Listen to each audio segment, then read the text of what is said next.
আরে হারান দাদু যে, কি ব্যাপার আজকে এত সকাল সকাল খুব খুশি খুশি লাগছে? আর বলো না পল্টু, গ্রামে না একটা নতুন হোমো এসছে।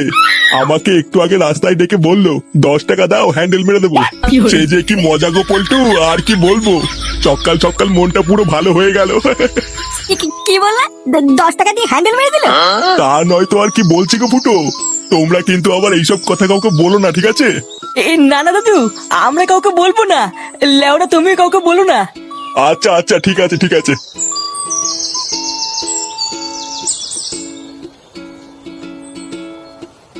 বাড়া কি বলে গেল?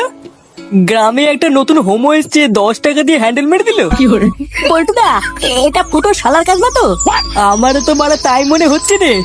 ভাগ্যিস হারান দাদু জানে না ওটা ফুটো শালা, না হলে তো গ্রামে ফুটো সম্মানী টাকনি পড়ে যেত রে।